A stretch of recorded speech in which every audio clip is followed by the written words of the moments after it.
الحمدللہ والصلاة والسلام علی رسول اللہ وعلی آلہ وصحبہ وموالا۔ محترم بھائیوں اور بہنوں، السلام علیکم ورحمۃ اللہ وبرکاتہ۔ فرائیڈے کے کلاس میں آپ سب کا سواگت ہے اور مائی پاتھ کا یہ تیسرا کلاس ہے۔ کلاس کا سسٹم یہ ہے کہ ہم کلاس کی ریکارڈنگ بھی کرتے ہیں اور اس کا ویڈیو بھی اپلوڈ کرتے ہیں۔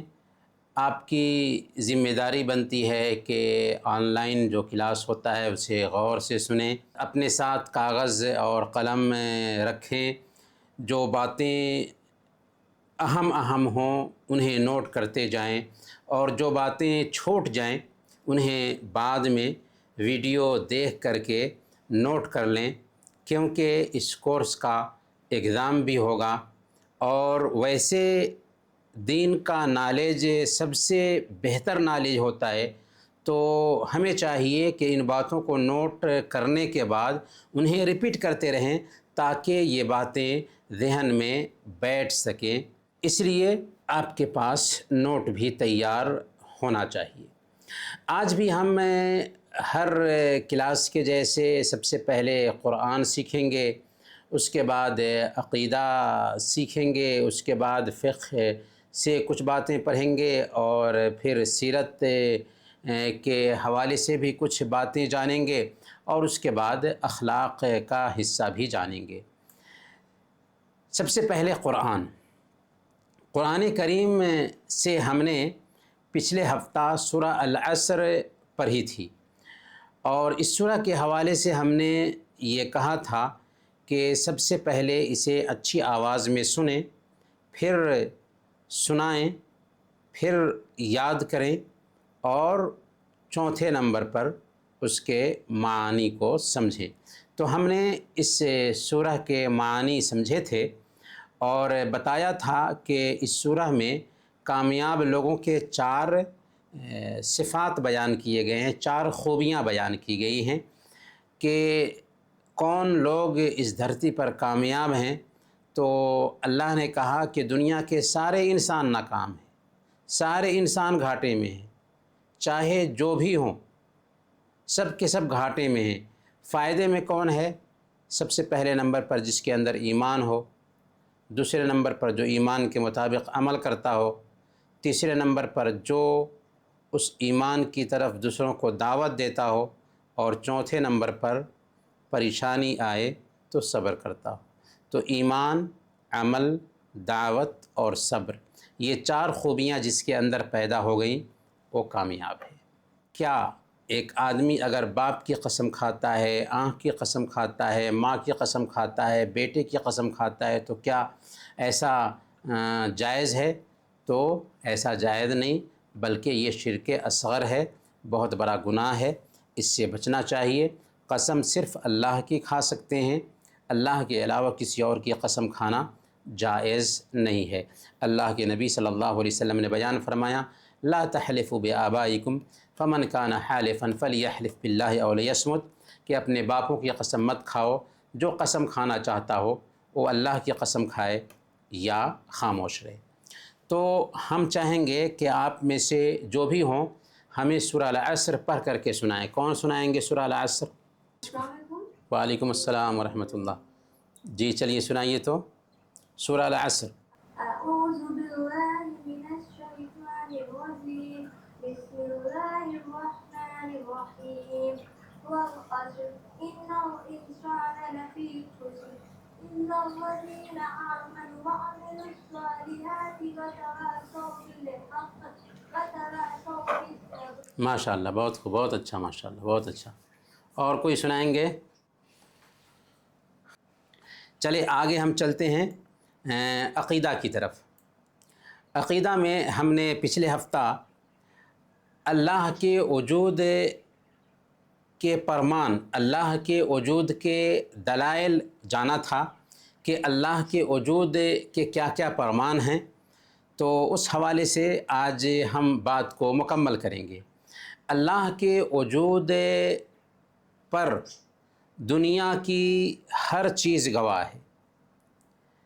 ہم جہاں بھی جائیں، جس جگہ بھی جائیں، وہاں پر بہت ساری چیزیں ہم کو ملتی ہیں جو اللہ تعالیٰ کے وجود پر گواہی دیتی ہیں، اور اس سے پورے کائنات کا نظام سے چلنا، سسٹم سے چلنا، سنتولن سے پوری دنیا کا قائم رہنا، یہ اس بات کے لیے دلیل ہے کہ اس کا ایک بنانے والا ہے۔ رات اپنے وقت پر آتی ہے، دن اپنے وقت پر نکلتا ہے، سورج اپنے وقت پہ نکلتا ہے، چاند اپنے وقت پہ نکلتا ہے، کبھی بھی اس میں الٹ پھیر نہیں ہوتا۔ یہ اس بات کے لیے دلیل ہے کہ اس دنیا کا ایک بنانے والا ہے۔ اللہ تعالیٰ نے قرآن کریم میں اپنے وجود کی مختلف طرح کی نشانیاں بتائیں۔ سورہ الرعد آیت نمبر 2 میں اللہ فرماتا ہے، اللہ الذی رفع السماوات بغیر عمد ترونہا، اللہ ہے جس نے آسمانوں کو بغیر ستونوں کے، بغیر پیلرز کے بلند کر رکھا ہے۔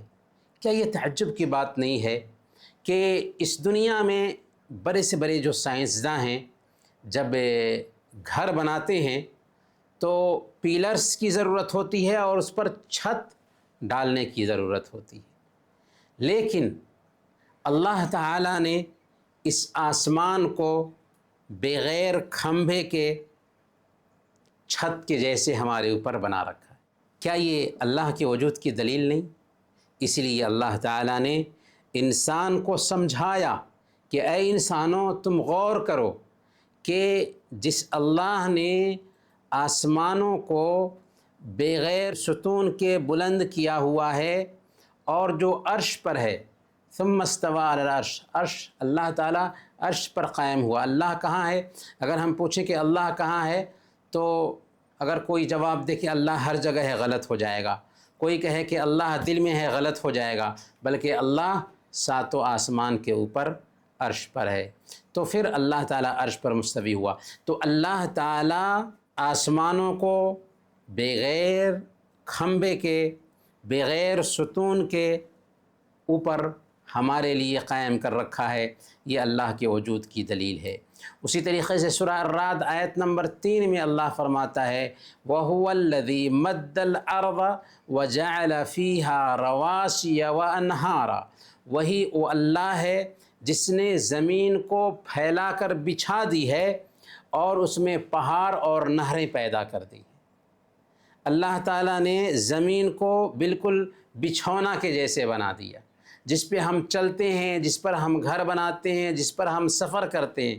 اگر زمین اوپر نیچے ہوتی تو اس پر زندگی گزارنا کتنا مشکل ہوتا، لیکن اس نے زمین کو بالکل بچھا دیا بچھونا کے جیسے، اور اس میں پہاڑیں جما دی۔ پہاڑ کیوں جمایا؟ پہاڑ اس لیے جمایا کہ ایسا نہ ہو کہ زمین ڈھلک جائے۔ تو زمین کو ڈھلکنے سے بچانے کے لیے اللہ تعالیٰ نے اس زمین میں پہاڑوں کو جما دیا ہے۔ یہ بات بھی اللہ تعالیٰ نے قرآن کریم میں ہمیں بتائی ہے کہ پہاڑوں کو کیوں پیدا کیا اللہ نے، اس لیے کہ زمین کے لیے یہ میخ کا کام دے۔ اور اللہ تعالیٰ نے اس میں نہریں پیدا کی، سمندر پیدا کر دیے۔ اللہ تعالیٰ سورہ المؤمنون آیت نمبر 78 اور 79 میں بیان فرماتا ہے، وَهُوَ الَّذِي أَنشَأَ لَكُمُ السَّمْعَ وَالْأَبْصَارَ وَالْأَفْئِدَةَ قَلِيلًا مَا تَشْكُرُونَ، وہی وہ اللہ ہے جس نے تمہارے لیے کان اور آنکھیں اور دل پیدا کیے۔ یہ کان کس نے دیا؟ یہ آنکھیں کس نے دیں؟ یہ دل کس نے بنایا؟ کیا کوئی ہے مائی کا لال جو ایک انگلی ہی بنا دے؟ نہیں۔ دنیا کی سائنس اتنی ترقی کر چکی ہے، لیکن ایک مکھی بھی نہیں بنا سکتی یہ سائنس، اور انسان ایک مکھی بھی نہیں بنا سکتے۔ تو اللہ تعالیٰ نے ہی انسان کو بنایا، اس کے لیے کان بنایا، اس کے لیے آنکھ بنایا، اس کے لیے دل بنایا۔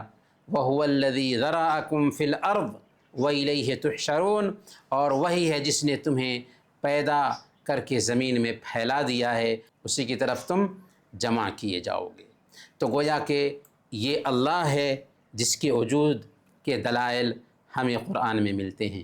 سورہ الرحمن کی آیت نمبر 19 اور 20 میں اللہ نے فرمایا مرج البحرین یلتقیان بینہما برزخ لا یبغیان، کہ اس نے دو دریا جاری کر دیے جو ایک دوسرے سے مل کر چلتے ہیں، لیکن ان دونوں میں آر ہے جو ایک دوسرے سے گڈمڈ نہیں ہوتے۔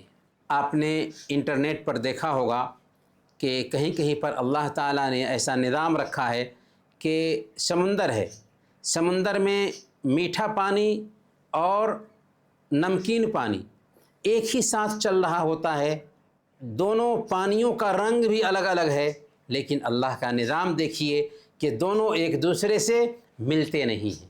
اللہ تعالیٰ نے یہی بات انسان کو سمجھائی ہے کہ کون ہے جو اس سمندر کے پانی کو، ایک طرف میٹھا ہے اور ایک طرف نمکین ہے، دونوں پانی کو چلاتا ہے، دونوں پانی اپنے اپنے رنگ میں الگ ہیں، کلر میں الگ ہیں، لیکن دونوں ایک دوسرے سے مکس نہیں ہوتے ہیں۔ اللہ نے بتایا کہ یہ بھی دراصل اللہ کے وجود کی دلیل ہے۔ اللہ کے وجود کی دلیل سب سے بڑھ کر فطرت ہے، سب سے بڑھ کر نیچر ہے۔ اللہ تعالیٰ نے ایک انسان کو پیدا کیا تو فطرت پر پیدا کیا ہے، دین اسلام پر پیدا کیا ہے۔ اللہ تعالیٰ سورہ الروم آیت نمبر 30 میں بیان فرماتا ہے فطرت اللہ التی فطر الناس علیہا لا تبدیل لخلق اللہ، یہ اللہ کا دین ہے، دین فطرت ہے جس پر اللہ نے انسان کو پیدا کیا ہے۔ اللہ تعالیٰ کی اس بناوٹ میں کسی طرح کی تبدیلی نہیں آ سکتی۔ گویا کہ دین اسلام یہ دین فطرت ہے جس پر اللہ تعالیٰ نے انسان کو پیدا کیا ہے۔ اس دین فطرت کی مانگ یہ ہے کہ ایک انسان اس اسلام کو اپنی زندگی میں اتارے۔ اللہ تعالیٰ نے اسی دین پر سارے انسانوں کو پیدا کیا ہے، چاہے ایک بچہ کسی بھی گھر میں پیدا ہو، چاہے ایک بچہ کسی بھی جگہ پر پیدا ہو، لیکن جب وہ پیدا ہوتا ہے تو اللہ نے کہا کہ وہ مسلمان رہتا ہے۔ اسی لیے ایک بچہ اگر مر جائے تو اگرچہ دنیا کے اعتبار سے اس کا حکم یہ ہے کہ اس کو مسلمانوں کی قبرستان میں دفن نہیں کیا جائے گا، لیکن انجام کے اعتبار سے وہ بچہ مسلمان ہی تھا، کیونکہ وہ دین اسلام پر پیدا ہوا تھا۔ اب سوال یہ ہے کہ اگر اللہ تعالیٰ کا وجود ایک انسان کی فطرت میں ہوتا ہے، ایک انسان کے سوبھاؤ میں ہوتا ہے، تو دنیا میں اتنی بڑی سنکھیا اللہ کے علاوہ دوسروں کی پوجا کیوں کرتی ہے؟ سوال بہت ہی مناسب ہے۔ اس کا جواب یہ ہے کہ اللہ تعالیٰ نے انسان کو پیدا تو کیا اسلام پر، پیدا تو کیا دین فطرت پر، مگر اس کے آس پاس کا جو ماحول ہے، اس کے آس پاس جو لوگ رہنے والے ہیں، اس کے ماں باپ ہوں، اس کے ٹیچر ہوں، وہاں کا میڈیا ہو، وہاں کے لوگ ہوں، اس سنگت سے متاثر ہو کر ایک انسان جو اسلام پر پیدا ہوا تھا وہاں کے دھرم کو اپنا لیتا ہے، وہاں کی سنسکرتی کو اپنا لیتا ہے، وہاں کے لوگوں سے متاثر اور پربھاوت ہو کر کے، لیکن وہ تھا مسلمان۔ یہ بات اللہ کے نبی صلی اللہ علیہ وسلم نے صحیح بخاری اور صحیح مسلم کی ایک حدیث میں بیان فرمائی ہے۔ اللہ کے نبی صلی اللہ علیہ وسلم نے بیان فرمایا کل مولود یولد علی الفطرہ فابواہ یہودانہ او ینصرانہ او یمجسانہ، کہ ہر بچہ دین فطرت پر پیدا ہوتا ہے۔ دین فطرت سے مراد اسلام ہے۔ اس کے بعد اس کے ماں باپ اس کو یہودی بنا دیتے ہیں، یا عیسائی بنا دیتے ہیں، یا مجوسی بنا دیتے ہیں۔ اسی لیے اللہ کہ نبی صلی اللہ علیہ وسلم نے یہ نہیں کہا کہ اس کے ماں باپ اس کو مسلمان بنا دیتے ہیں، کیونکہ وہ تو اسلام پر پیدا ہی ہوا تھا، اسلام پر پیدا ہی ہوا تھا، تو پھر مسلمان بنانے کی کیا ضرورت ہے؟ ہاں، اسلام پر اسے باقی رہنا ہے، اس کے لیے ماحول کی ضرورت ہوتی ہے۔ اب اگر کوئی آدمی پوچھے کہ اگر کسی بچے کو آزاد چھوڑ دیا جائے اور اس کے ماں باپ اس کو چینج نہ کریں، اس کا وہاں کا میڈیا اس کو چینج نہ کرے، وہاں کا ٹیچر اس کو چینج نہ کرے، وہاں کی سنگت کا اس کے اوپر کوئی اثر نہ ہو، تو کیا وہ مسلمان رہے گا؟ جی ہاں، وہ مسلمان رہے گا اگر کسی طرح کا اثر اس کے اوپر نہیں ہوتا ہے تو۔ لیکن ان سارے لوگوں سے بچنے کے بعد بھی ایک اور دشمن ہے اس کا، اور وہ ہے شیطان۔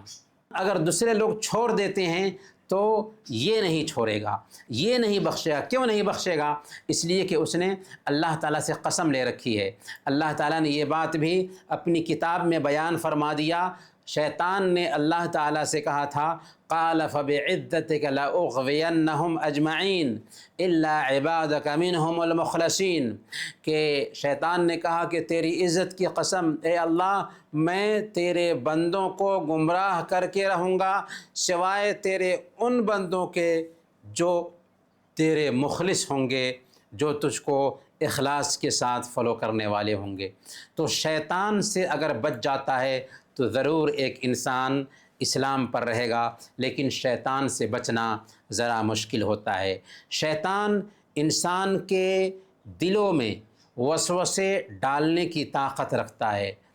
اللہ کے نبی صلی اللہ علیہ وسلم نے بیان فرمایا ان الشیطان یبلغ من الانسان مبلغ الدم، کہ شیطان انسان کے جسم میں ایسے گردش کرتا ہے جیسے خون گردش کرتا ہے۔ جیسے انسان کے جسم میں خون چلتا ہے ویسے ہی شیطان ایک انسان کے جسم میں چلتا ہے اور عجیب طریقے سے اس کے اندر وسوسہ ڈالنے کی کوشش کرتا ہے اور اس کو دین سے دور کرنے کی کوشش کرتا ہے۔ اسی لیے کبھی کبھار آپ جو محسوس کرتے ہیں نا کہ دین کے راستے میں سستی ہو رہی ہے، نماز میں سستی ہو رہی ہے، قرآن کی تلاوت میں سستی ہو رہی ہے، تو یہ شیطان کی طرف سے ہے۔ فوراً کہنا چاہیے اعوذ باللہ من الشیطان الرجیم، میں پناہ مانگتا ہوں اللہ کی جناب میں مردود شیطان کی برائی سے۔ تو شیطان یہی کرتا ہے کہ انسان کو صحیح راستے سے دور کرنے کے لیے جو بھی حربے ہوں وہ سارے حربے استعمال کرنے کی کوشش کرتا ہے۔ ہر انسان کے ساتھ ایک شیطان ہوتا ہے جو اسے برائی کا حکم دینے کی کوشش کرتا ہے۔ اسی لیے اللہ تعالیٰ نے سورہ قاف میں بیان فرمایا کہ قال قرینہ ربنا ما اطغیتہ ولکن کان فی ضلال بعید، کہ کل قیامت کے دن اس کا قرین ساتھی شیطان ساتھی کہے گا کہ اے ہمارے رب، میں نے اسے گمراہ نہیں کیا لیکن خود ہی یہ بہت دور گمراہ تھا۔ یعنی ایسا نہیں کہ شیطان مجبور کر دے اس کو ایسا کرنے پر، مجبور نہیں کرتا، لیکن برائی کو اچھا بنا کر کے پیش کرتا ہے، دین سے دور کرنے کی کوشش کرتا ہے، دین کے راستے میں رکاوٹ پیدا کرنے کی کوشش کرتا ہے، دین کو بہت سخت بنا کر کے پیش کرتا ہے اور برائی کو بہت ہی اچھا کام بنا کر کے پیش کرتا ہے، لیکن وہ مجبور نہیں کرتا۔ شیطان کی سازش بہت کمزور ہے۔ ان کید الشیطان کان ضعیفا، انسان اگر طے کر لے کہ میں شیطان کی نہیں مانوں گا تو شیطان ہم سے دور ہو جاتا ہے۔ اللہ تعالیٰ کی جناب میں شیطان کی برائی سے پناہ مانگنا چاہیے۔ اسی لیے ہمیشہ سورہ الناس اور سورہ الفلق کی تلاوت کرتے رہنا چاہیے۔ سورہ الناس اور سورہ فلق کی تلاوت کرنے والوں سے شیطان دور ہو جاتا ہے۔ اسی طریقے سے آیت الکرسی پڑھ کر کے سونا چاہیے۔ اگر ہم آیت الکرسی پڑھ کر کے سوتے ہیں تو شیطان ہمارے پاس نہیں آتا اور ہم فجر کی نماز کے لیے بھی آسانی سے جگ جاتے ہیں۔ کہنے کا مطلب یہ ہے کہ شیطان ایک انسان کو صحیح راستے سے دور کرنے کی کوشش کرتا ہے۔ آپ دیکھتے ہیں نا کتنے پڑھے لکھے لوگ ہیں لیکن اس کے باوجود بھی شیطان مان رہے ہیں، لیکن جب ہم شیطان کی چال کو ٹھکرا دیتے ہیں، اللہ کے راستے پہ چلنے کے لیے ہمت کرتے ہیں، تو شیطان کا جو وسوسہ ہے وہ بہت ہی کمزور پڑ جاتا ہے۔ ہمارے سامنے میں تین مخلوقات ہیں، ایک طرف فرشتے ہیں، ایک طرف شیاطین ہیں اور ایک طرف جانور ہے۔ اللہ تعالیٰ نے فرشتوں کے اندر عبادت کی صفت پیدا کی ہے، فرشتے اللہ کی نافرمانی نہیں کرتے۔ شیاطین جو ہیں ان کی فطرت میں ان کے اندر گناہ کا میلان ہے اور یہ گناہ کرتے ہی ہیں، کفر و نافرمانی کرتے ہی ہیں، اور جانور ہیں جو بے عقل مخلوق ہیں، ان کے اوپر اللہ کے احکام لاگو نہیں ہوتے ہیں۔ انسان جو ہے ان تینوں مخلوقات کے صفات اپنے اندر رکھتا ہے، فرشتوں کے بھی صفات، شیاطین کے بھی صفات اور جانوروں کے بھی صفات اپنے اندر رکھتا ہے۔ جب ایک انسان عبادت میں خوب محنت کرتا ہے، کوشش کرتا ہے، زیادہ سے زیادہ اللہ سے لو لگاتا ہے، دین کو، اللہ اور اس کے رسول کو فالو کرنے کی کوشش کرتا ہے، تو فرشتوں کے صفات، فرشتوں کی وشیشتائیں اس کے اندر آنے لگتی ہیں۔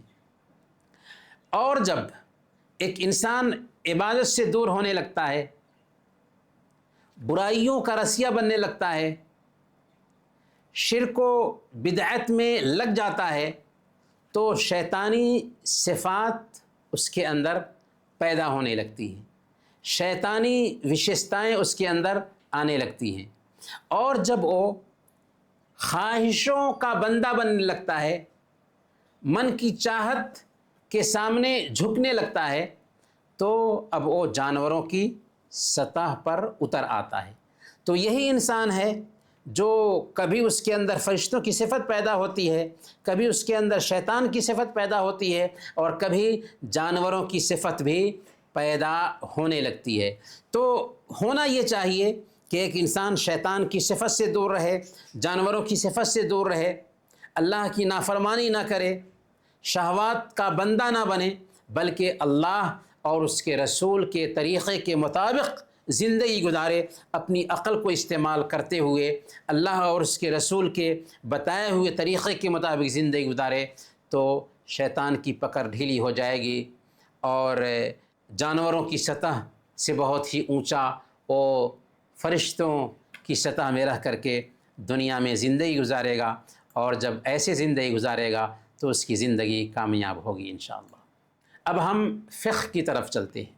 پچھلے ہفتہ فقہ میں ہم نے پاکی صفائی کے احکام کے سندربھ میں غسل کا طریقہ جانا تھا، اور غسل کا آسان طریقہ یہ ہے کہ آپ پاکی کی نیت سے پورے بدن پر پانی بہا لیں تو آپ کا غسل مکمل ہو جائے گا، لیکن سنت کے مطابق غسل کریں تو بہتر ہے، اور سنت کے مطابق غسل کرنے کا طریقہ ہم نے بتایا تھا، اور پچھلے ویڈیو پہ جب آپ غور کریں گے تو اچھی طرح سے آپ کو سنت کے مطابق غسل کا طریقہ سمجھ میں آ جائے گا۔ یہاں پر ایک سوال ہے جو پچھلے سبق سے تعلق رکھتا ہے کہ اگر کسی کو نائٹ فال ہو گیا، سپنے میں اس کو غسل کرنے کی ضرورت ہو گئی، اور وہ غسل نہیں کرتا ہے بلکہ وضو کر کے نماز پڑھتا ہے، تو کیا اس کی نماز ہو جائے گی؟ نہیں، بلکہ اس کے لیے ضروری ہے کہ وہ غسل کرے اور اس کے بعد نماز پڑھے۔ جس آدمی کو غسل کرنے کی ضرورت ہو، اس پر کون کون سے کام حرام ہوتے ہیں؟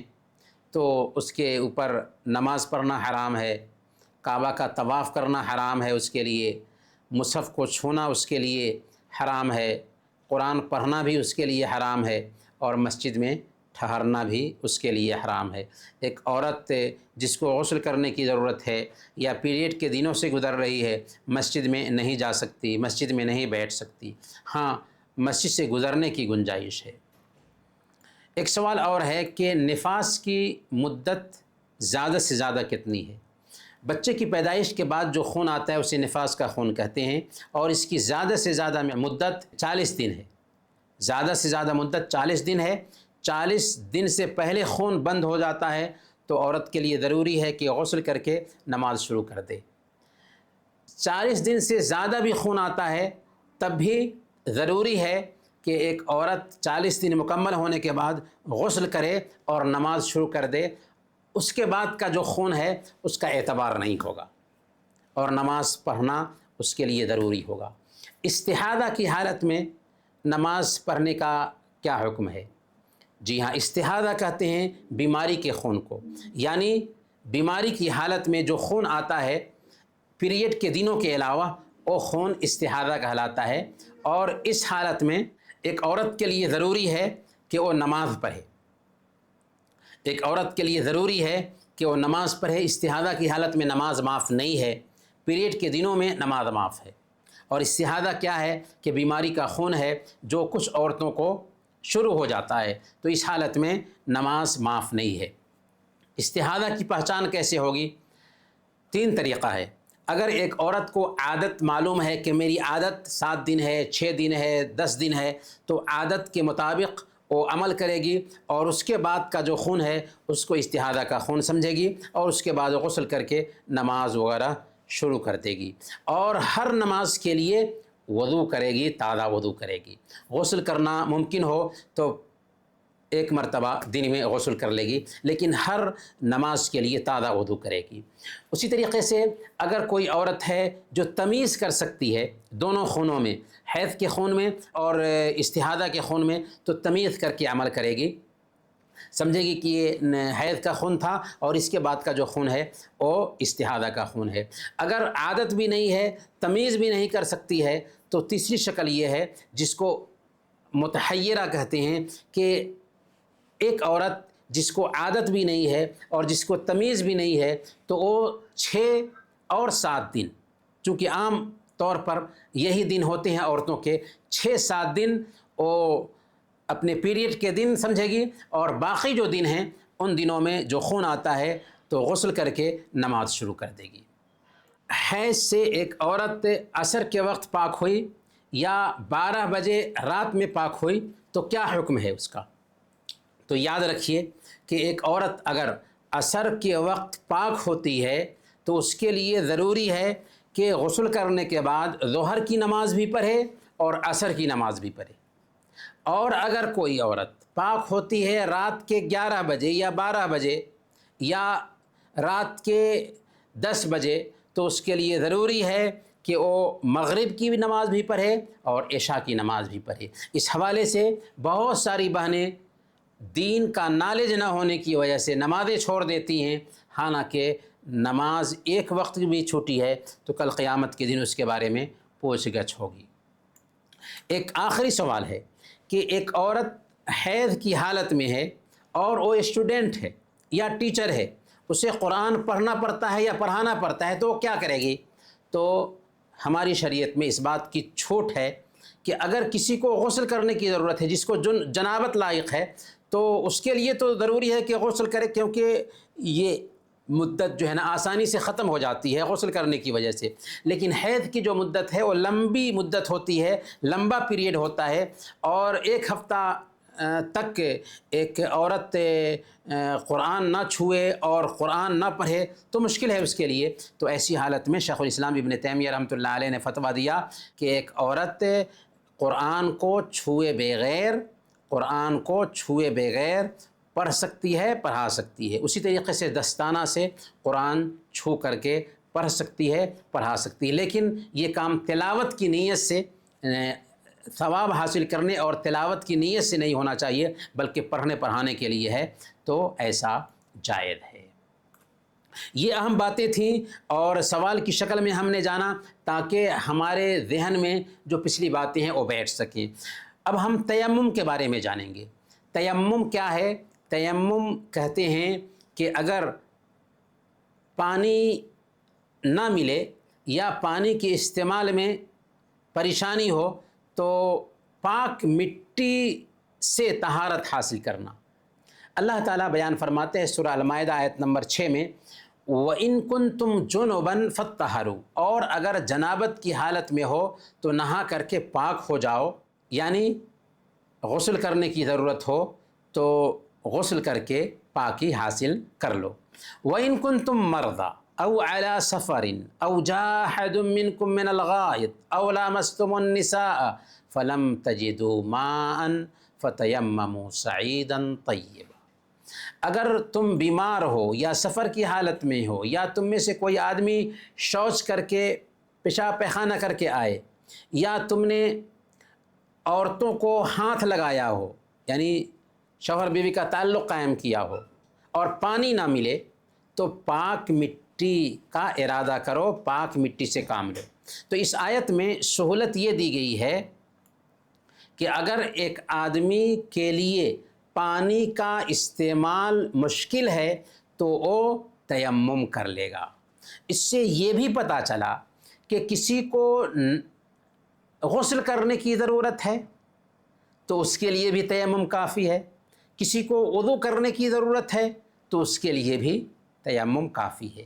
یعنی تیمم سے غسل اور وضو دونوں کی ضرورت پوری ہو جاتی ہے۔ کسی کو غسل کرنے کی ضرورت تھی، تیمم کر لے گا، طہارت حاصل ہو گئی۔ کسی کو وضو کرنے کی ضرورت تھی، تیمم کر لے گا، طہارت حاصل ہو گئی۔ تو یہ بات نوٹ کیجئے اور یاد رکھیے کہ تیمم سے غسل اور وضو دونوں کی ضرورت پوری ہو جاتی ہے۔ تیمم کا طریقہ کیا ہوگا؟ اللہ تعالیٰ نے اسے بھی اپنی کتاب میں بیان کر دیا، فَامْسَحُوا بِوُجُوهِكُمْ وَأَيْدِيَكُمْ مِنْهُ، فَامْسَحُوا بِوُجُوهِكُمْ وَأَيْدِيَكُمْ مِنْهُ، کہ اس پر ہاتھ مار کر کے اپنے منہ اور ہاتھوں پر پھیر لیا کرو۔ مٹی پر ہاتھ مار کر کے اپنے منہ اور اپنے ہاتھوں پر پھیر لیا کرو۔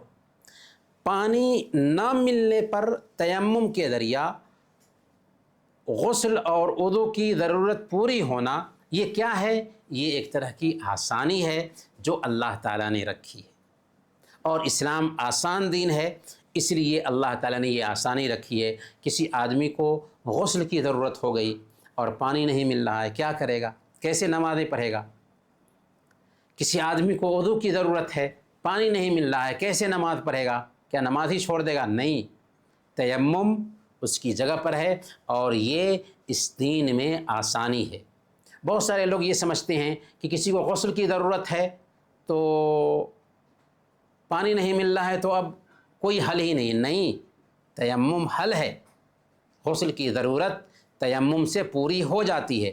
اللہ فرماتا ہے اس نعمت کو یاد دلاتے ہوئے، ما یرید اللہ لیجعل علیکم من حرج ولکن یرید لیطہرکم ولیتم نعمتہ علیکم لعلکم تشکرون، کہ اللہ تعالیٰ تم پر اس کے ذریعہ تنگی کرنا نہیں چاہتا، مگر وہ چاہتا ہے کہ تمہیں پاک کرے اور اپنی نعمت تم پر پوری کر دے، شاید کہ تم شکر گزار بنو۔ یعنی اللہ تعالیٰ نے تیمم کا جو حکم اتارا ہے، یہ تمہارے اوپر اللہ نے آسانی کی ہے کہ غسل کرنے کی ضرورت ہے، پانی نہیں مل رہا ہے، نماز پڑھنی ہے، تیمم کر لو۔ وضو کرنے کی ضرورت ہے، پانی نہیں مل رہا ہے، تیمم کر لو۔ یہ آیت کب اتری تھی؟ اس سلسلے میں صحیح بخاری کی روایت میں آتا ہے، حضرت عائشہ صدیقہ رضی اللہ تعالی عنہ کا بیان ہے کہ میرے گلے کا ہار بیدہ نامی جگہ پر گر گیا۔ ایک سفر میں تھی حضرت عائشہ صدیقہ رضی اللہ تعالی عنہ اللہ کے نبی صلی اللہ علیہ وسلم کے ساتھ، اور صحابہ بھی آپ کے ساتھ تھے، تو بیدہ نامی جگہ پر قافلہ ٹھہرا تھا، وہاں پر حضرت عائشہ صدیقہ رضی اللہ تعالی عنہ کا ہار گر گیا۔ کہتی ہیں کہ ہم مدینہ میں داخل ہونے والے تھے، اللہ کے نبی صلی اللہ علیہ وسلم نے سواری روکی اور میری گود میں سر رکھ کر کے سو گئے۔ اتنے میں میرے والد ابو بکر رضی اللہ تعالیٰ عنہ میرے پاس آئے اور مجھ پر بگڑنے لگے کہ تو نے ہار کھو کر کے لوگوں کو روک دیا، اور مجھے کچوکے مارنے لگے، جس سے مجھے تکلیف ہوئی۔ لیکن اللہ کے نبی صلی اللہ علیہ وسلم کی نیند میں خلل پیدا نہ ہو، اس خیال سے میں ہلی نہیں اور میں وہیں پہ بیٹھی رہی۔ اللہ کے نبی صلی اللہ علیہ وسلم جب جاگے تو صبح کی نماز کا وقت ہو چکا تھا، پانی کی تلاش کی گئی تو پانی نہیں ملا۔ اس سندرب میں یہ آیت اتری جس میں اللہ تعالیٰ نے بیان کر دیا تھا کہ اگر پانی نہیں ملتا ہے تو پاک مٹی کا قصد کرو۔ گویا کہ اللہ تعالیٰ نے یہ واقعہ پیش کر کے اللہ تعالیٰ نے انسانوں کے اوپر بہت بڑی آسانی پیدا فرما دی کہ اگر غسل کرنے کی ضرورت ہے اور پانی نہیں مل رہا ہے تو تیمم کر لیں گے، وضو کرنے کی ضرورت ہے، پانی نہیں مل رہا ہے، تیمم کر لیں گے۔ تیمم کب جائز ہے؟ جب پانی نہ ملے۔ دوسرے نمبر پر پانی تو ہو لیکن پینے سے زیادہ نہ ہو، پانی اتنا ہے کہ پینے کے لائق ہی ہے، تو ایسی حالت میں بھی تیمم کر کے نماز پڑھ لیں گے۔ تیسرے نمبر پر پانی کا استعمال کسی آدمی کے لیے نقصان دہ ہو، جیسے زخمی انسان ہے یا کسی خطرناک بیماری میں مبتلا انسان ہو جسے پانی چھونے کی وجہ سے بیماری کے بڑھنے کا ڈر ہو، تو ایسی حالت میں بھی وہ تیمم کر لے گا۔ چوتھے نمبر پر اگر پانی بالکل ٹھنڈا ہو اور اسے گرم نہ کر سکتے ہوں اور ڈر ہو کہ اس ٹھنڈے پانی سے وضو کیا تو بیماری بڑھ جائے گی، تو ایسی حالت میں بھی تیمم کر سکتے ہیں۔ پانچویں نمبر پر پانی موجود ہو لیکن پانی تک پہنچنے کے راستے میں کوئی دشمن ہو، بدمعاش انسان ہو یا کسی چیز کا ڈر ہو، تو ایسی حالت میں بھی تیمم کر سکتے ہیں۔ تو یہ وہ حالات ہیں جن میں تیمم کرنے کی گنجائش ہے۔ تیمم کا تفصیلی طریقہ کیا ہے؟ تو زمین پر پائی جانے والی جو مٹی ہے، چاہے ریتیلی زمین ہو چاہے مٹی ہو، اس مٹی پر ہم سب سے پہلے ہاتھ ماریں گے اور پاکی کی نیت کریں گے، کیونکہ طہارت حاصل کر رہے ہیں۔ بسم اللہ کہیں گے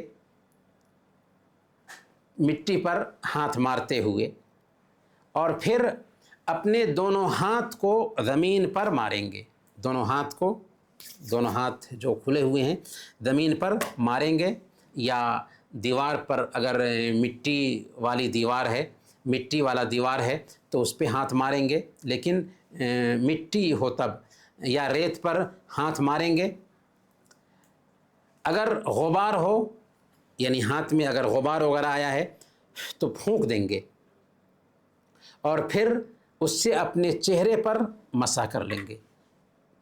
زمین پہ مارا اور غبار آیا تو اس میں پھونک دیں گے اور پھر چہرے پہ مسح کر لیں گے، اور پھر اپنے دائیں ہاتھ کے اوپری حصے پر بائیں ہاتھ سے پھیریں گے، اور پھر بائیں ہاتھ کے اوپری حصے پر دائیں ہاتھ سے پھیر لیں گے۔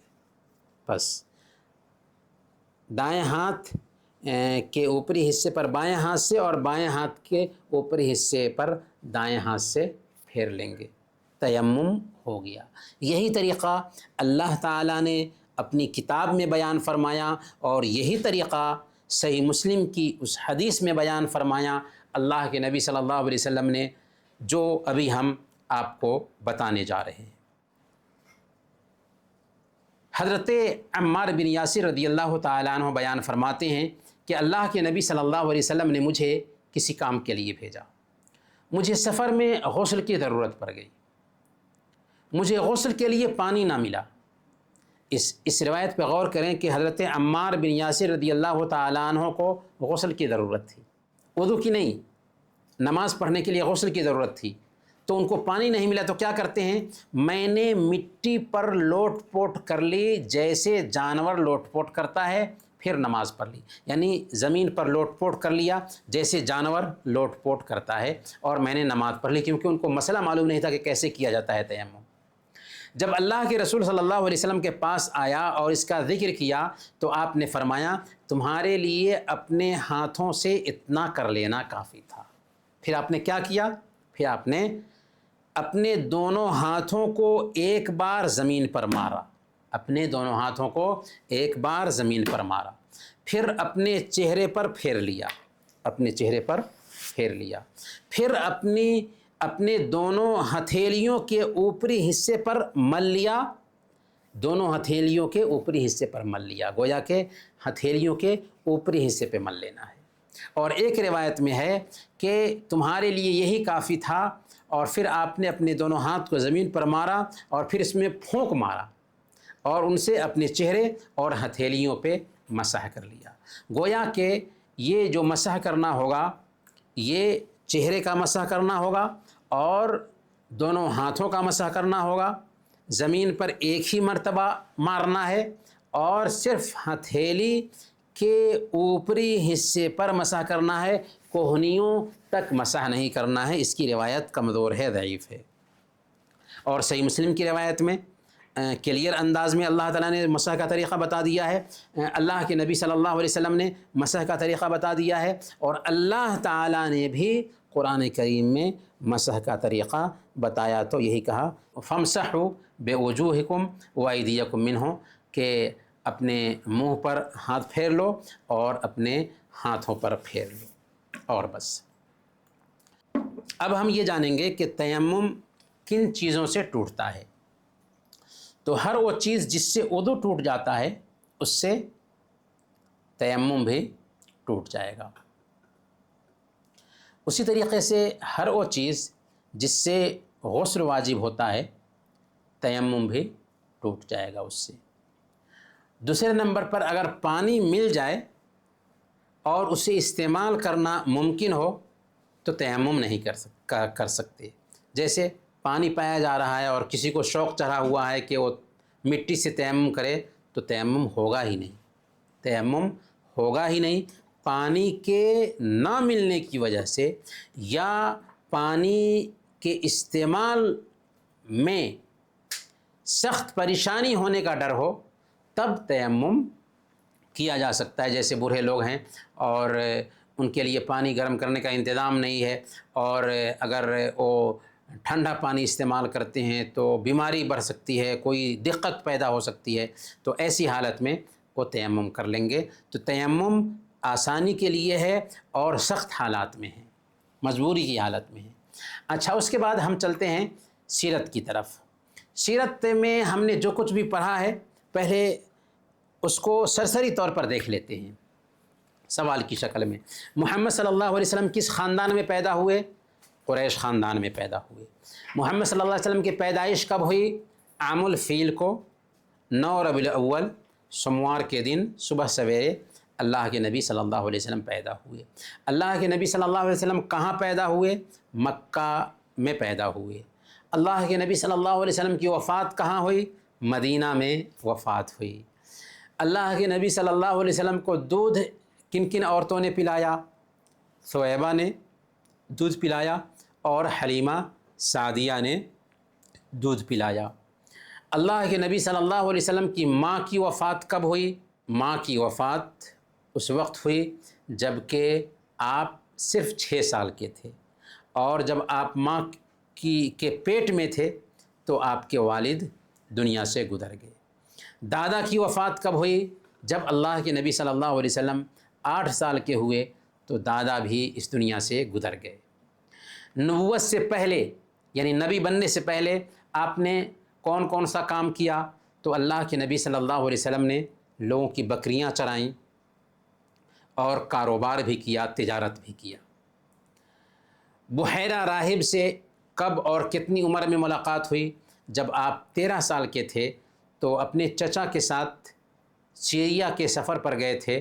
راستے میں ایک پادری تھا جس کا نام بحیرہ تھا، اس نے آپ کو دیکھا تو اس قافلے والے کی دعوت کی اور آپ کو دیکھ کر کے کہا کہ یہ پوری دنیا کے لیے سردار بن کر کے آنے والے ہیں، یعنی یہ نبی بنیں گے اور یہ پوری دنیا کے لیے نبی بننے والے ہیں۔ اللہ کے نبی صلی اللہ علیہ وسلم کی شادی کب ہوئی اور کس سے ہوئی؟ جب اللہ کے نبی صلی اللہ علیہ وسلم 25 سال کے ہوئے تو آپ کی شادی ہوئی حضرت خدیجہ رضی اللہ تعالی عنہ سے، جو اس وقت 40 سال کی تھیں۔ 15 سال کا عمر میں فرق تھا، لیکن الحمدللہ بہت ہی اچھی ازدواجی زندگی اللہ کے نبی صلی اللہ علیہ وسلم کی گزری تھی حضرت خدیجہ رضی اللہ تعالی عنہ کے ساتھ۔ حجر اسود کا فیصلہ اللہ کے نبی صلی اللہ علیہ وسلم نے کیسے کیا؟ قریش نے کعبہ کو بنایا تھا نئے سرے سے، تو حجر اسود کو اس کی جگہ پر رکھنے کا معاملہ طول کھینچتا گیا، کیونکہ ہر قبیلے کے سردار کی خواہش تھی کہ اسے یہ شرع ملے۔ تو اس وقت ایک بزرگ نے فیصلہ یہ دیا کہ کل صبح جو کوئی بھی کعبہ میں پایا جائے گا اسی کو یہ اختیار ہوگا۔ کل صبح دیکھا گیا تو اللہ کے نبی صلی اللہ علیہ وسلم کعبہ میں موجود تھے۔ اللہ کے نبی صلی اللہ علیہ وسلم نے بہت ہی مناسب فیصلہ دیا۔ فیصلہ کیا دیا؟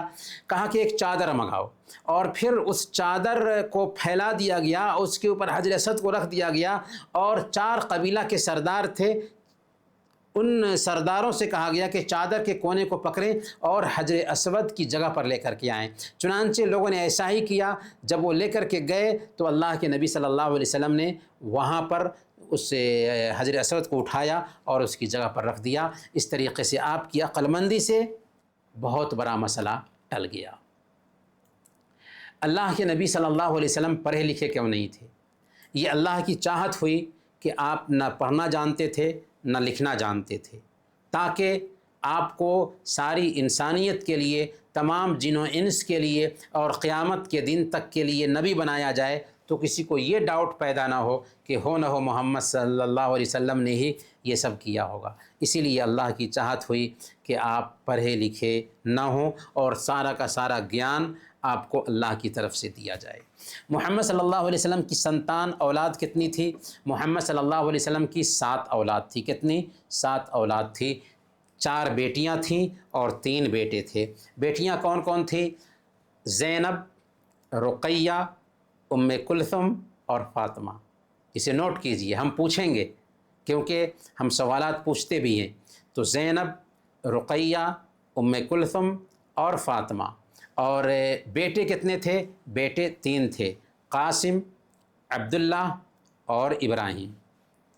اللہ کے نبی صلی اللہ علیہ وسلم کی ساری اولاد حضرت خدیجہ رضی اللہ تعالی عنہ سے ہی ہوئی تھی، سوائے ابراہیم کے، جو ماریہ قبطیہ سے تھی۔ اب ہم چلتے ہیں رسالت کی شروعات کی طرف۔ اللہ کے نبی صلی اللہ علیہ وسلم نبی کیسے بنے؟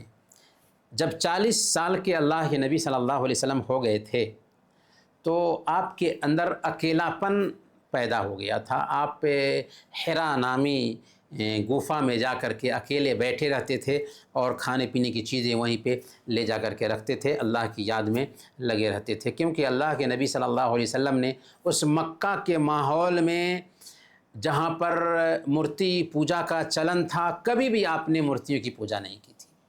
تو اکیلے اللہ کے نبی صلی اللہ علیہ وسلم ایک دن غار حرا میں بیٹھے ہوئے تھے کہ جبریل امین آتے ہیں، آسمانی فرشتہ آتا ہے اور آ کر کے آپ کو بھیجتا ہے اور آپ سے کہتا ہے کہ آپ پڑھیے۔ محمد صلی اللہ علیہ وسلم کہتے ہیں کہ میں پڑھا ہوا نہیں ہوں۔ وہ زور سے بھیجتا ہے اور کہتا ہے کہ پڑھیے۔ پھر اس کے بعد یہ آیتیں اترتی ہیں، سورہ العلق کی پہلی 4 آیتیں، اقرأ بسم ربک الذی خلق خلق الانسان من علق اقرأ وربک الاکرم الذی علم بالقلم علم الانسان ما لم يعلم، جس میں اللہ تعالیٰ نے پڑھنے کا حکم دیا اور لکھنے کا بھی حکم دیا ہے، اور جب آدمی پڑھتا ہے اور لکھتا ہے تو علم اس کے ذہن میں بیٹھتا ہے۔ گویا کہ قرآن کریم سے سب سے پہلے اترنے والی جو آیات ہیں ان کی شروعات ہوتی ہے اقرا سے، ریڈ، پڑھ۔ گویا کہ مسلمان قوم پڑھی لکھی قوم ہوتی ہے، مسلمان جاہل نہیں ہو سکتا، اور بحیثیت مسلمان کے اللہ فرماتا ہے فَاعْلَمْ أَنَّهُ لَا إِلَهَ إِلَّا اللَّهُ، جان لو کہ اللہ کے علاوہ اور کوئی معبود برحق نہیں۔ لا الہ الا اللہ بولنے سے پہلے لا الہ الا اللہ کو جاننا ہے۔ گویا کہ سچی بات یہ ہے کہ ایک مسلمان جاہل ہو ہی نہیں سکتا ہے، اور جو جاہل ہو مسلمان نہیں ہوگا۔ نبوت کے مقاصد کیا ہیں؟ نبوت کے مقاصد کو، نبوت کا ادیش کیا تھا؟ تو اللہ تعالیٰ نے نبوت کا ادیش ایک ہی آیت میں بیان فرما دیا، یا ایہا المدثر قم فانذر وربک فکبر وثیابک فطہر والرجز فہجر ولا تمنن تستکثر ولربک فاصبر۔ اے کملی والے، اے کپڑا اوڑھنے والے، اٹھو اور ساودھان کرنے میں لگ جاؤ، اپنے رب کی بڑائیاں بیان کرو، اپنے کپڑے کو صاف رکھو، ناپاکی سے دور رہو، احسان کر کے زیادہ لینے کی کوشش نہ کرو، اور اپنے رب کے راستے میں صبر کرو۔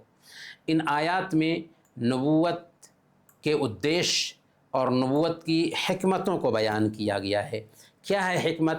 سب سے پہلے نمبر پر توحید، دوسرے نمبر پر آخرت پر ایمان، تیسرے نمبر پر نفس کا شدھیکرن، آتما کا شدھیکرن، کہ اس کو برائیوں سے، اشلیلتا سے بچایا جائے اور برے انجام سے اسے بچایا جائے اور اچھے کاموں سے اس کو پاک صاف کیا جائے، بھلائیوں کے کام کیے جائیں تاکہ نفس پاک صاف رہے۔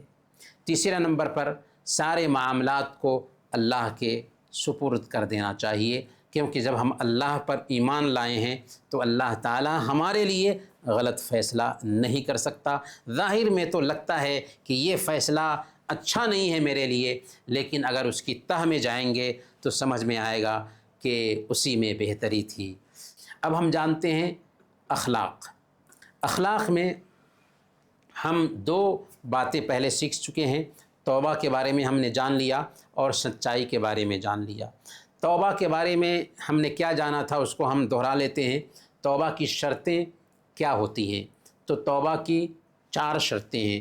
پہلے نمبر پر گناہ چھوڑ دیں، دوسرے نمبر پر اس گناہ پر پچھتاوا ہو، تیسرے نمبر پر پختہ ارادہ ہو کہ آئندہ اس گناہ کو نہیں کریں گے، اور اگر اس گناہ کا تعلق انسانوں کے حق سے ہے تو چوتھی شرط یہ ہے کہ وہ حق ادا کر دے۔ تو یہ 4 شرطیں ہیں توبہ کی قبولیت کے لیے۔ ایک ہوتا ہے توبہ اور ایک ہوتا ہے استغفار۔ توبہ اور استغفار میں کیا فرق ہے؟ توبہ میں گناہ کو چھوڑ دینا، گناہ پر شرمندہ ہونا اور آئندہ نہ کرنے کا پختہ ارادہ، یہ ضروری ہے، لیکن استغفار میں یہ ضروری نہیں۔ ایک انسان زبان سے بولے اللہ میرے گناہوں کو معاف فرما دے، اللہ مجھے میرے گناہوں کو معاف فرما دے، یہ استغفار ہے۔ تو اس کے لیے ضروری نہیں ہے کہ ایک انسان توبہ ہی کیا ہو۔ تو توبہ کرنے کے ساتھ استغفار ہونا چاہیے کہ گناہوں کو چھوڑ دیں اور پھر اللہ تعالیٰ سے اپنے گناہوں کی معافی مانگیں۔ اللہ کے نبی صلی اللہ علیہ وسلم کا کیا طریقہ ہوتا تھا؟ اللہ کے نبی صلی اللہ علیہ وسلم خود بیان فرماتے ہیں، صحیح مسلم کی روایت ہے، یا ایھا الناس توبوا الی اللہ فانی اتوب فی الیوم الیہ 100 مرہ، کہ اے لوگو اللہ سے اپنے گناہوں کی معافی چاہو۔ میرا حال یہ ہے کہ میں اللہ تعالیٰ سے دن میں 100 مرتبہ توبہ کرتا ہوں۔ کتنی مرتبہ؟ 100 مرتبہ توبہ کرتا ہوں۔ اللہ کے نبی صلی اللہ علیہ وسلم ہم سب کے آئیڈیل ہیں، ان کے اگلے پچھلے سارے گناہ معاف کر دیے گئے تھے، اس کے باوجود بھی 100 مرتبہ توبہ کرتے ہیں۔ تو ہمیشہ ہمیں کہتے رہنا چاہیے استغفر اللہ استغفر اللہ استغفر اللہ، ہمیشہ استغفار کرتے رہنا چاہیے اور توبہ بھی کرنا چاہیے۔ سچائی، سچائی ایک مسلمان کی پہچان ہے، سچائی ایک مسلمان کی عادت ہے۔ جھوٹ سے ایک مسلمان بچتا ہے، اور جھوٹ بولنا منافقین کی پہچان ہے۔ منافق اسے کہتے ہیں جو ظاہر میں اسلام کا دعویٰ کرتا ہو لیکن دل اسلام سے خالی ہو، وہ منافق ہے۔ اور اللہ کے نبی صلی اللہ علیہ وسلم نے کہا کہ جو جھوٹ بولے وہ منافق ہے۔ تو ایک مومن جھوٹ نہیں بولتا، سچ ہی بولتا ہے، اس لیے سچائی کی عادت ڈالنی چاہیے، چاہے اس کا نتیجہ سامنے میں غلط ہی کیوں نہ ہو۔ اور یاد رکھیں اگر آپ سچ بولتے ہیں، ظاہر میں نتیجہ ایسا آیا ہے کہ ہمیں رسوائی کا سامنا کرنا پڑا، لیکن اس کی وجہ سے آپ کی عزت بیٹھے گی اور اس کا انجام ہمیشہ بہتر ہی ہوگا۔ حضرت کعب بن مالک رضی اللہ تعالیٰ عنہ نے سچ بولا تھا، 50 دن تک ان کا بائیکاٹ ہوا، لیکن آج تک حضرت کعب بن مالک کی تعریف ہو رہی ہے۔ قرآن میں اللہ تعالیٰ نے ان کی برات اتار دی اور ان کی توبہ کی آیت اتار دی، لیکن جن لوگوں نے جھوٹ بولا تھا وہ منافقین تھے اور ان کو کوئی دوسرا نہیں جانتا اور جہنم کے سب سے نیچے والے درجے میں ہوں گے۔ ایک مسلمان کاروبار میں بھی جھوٹ نہیں بولتا۔ اللہ کے نبی صلی اللہ علیہ وسلم نے بیان فرمایا من غش فلیس منا، جو دھوکہ دے وہ ہم میں سے نہیں۔ یہاں تک کہ بچے کو بلانے کے لیے بھی جھوٹ بولنے کی گنجائش نہیں۔ کچھ مائیں کہتی ہیں نا بیٹا ادھر آؤ، اور بیٹا ادھر آؤ کہہ کر کے وہ کچھ دینا چاہتی ہے یا بچے کو بلاتی ہے تو بچہ اس لیے آتا ہے کہ کچھ ملے گا، لیکن ماں دینا نہیں چاہ رہی ہوتی ہے۔ اگر اس ارادے سے بلا رہی ہے کہ کچھ دینا نہیں چاہ رہی ہے اور بچہ اس لیے آیا ہے کہ کچھ ملے گا، تو یہ بھی جھوٹ ہے۔ اللہ کے نبی صلی اللہ علیہ وسلم ایک مرتبہ بیٹھے ہوئے تھے ایک گھر میں، عبداللہ بن عامر رضی اللہ تعالیٰ عنہ کہتے ہیں کہ میری ماں نے مجھے پکارا کہ عبداللہ ادھر آؤ۔ اللہ کے نبی صلی اللہ علیہ وسلم نے کہا کہ تم مجھے کیا دینا چاہتی ہو؟ تو انہوں نے کہا کہ میں ایک کھجور دینا چاہتی ہوں۔ تو اللہ کے نبی صلی اللہ علیہ وسلم نے فرمایا اما انک لو لم تعطیہ شیئا کتبت علیک کذبا، اگر کچھ اس کو نہ دیتی تو یہ بھی تیرے خلاف جھوٹ لکھا جاتا۔ تو پتہ یہ چلا کہ ایک مسلمان جو ہے نا سچا ہوتا ہے۔ تو ہم نے توبہ کے بارے میں جان لیا، جھوٹ کے بارے میں جان لیا، ایک مسلمان سچائی کا عادی ہوتا ہے۔ اب ہم آج کے سبق میں امانت کے بارے میں جانیں گے۔ امانت کیا ہے؟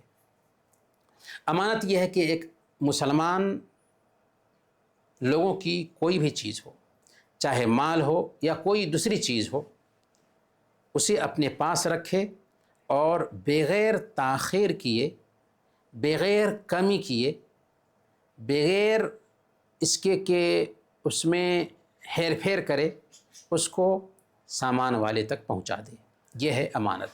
اور اللہ فرماتا ہے ان اللہ یامرکم ان تؤدوا الامانات الی اہلھا، کہ اللہ تعالیٰ تمہیں تاکیدی حکم دیتا ہے کہ امانت والوں کی امانتیں ان تک پہنچا دو۔ اور صحیح بخاری کی روایت ہے، اللہ کے نبی صلی اللہ علیہ وسلم نے بیان فرمایا آیت المنافق ثلاث، منافق کی 3 پہچان ہے، جب بات کرے تو جھوٹ بولے، جب وعدہ کرے تو وعدہ خلافی کرے، اور جب اس کے پاس امانت رکھی جائے تو خیانت کر جائے۔ تو خیانت کرنا، امانت کے خلاف عمل کرنا، یہ بھی منافقین کی پہچان ہے۔ اور ایک مومن امانت دار ہوتا ہے، خائن نہیں ہوتا۔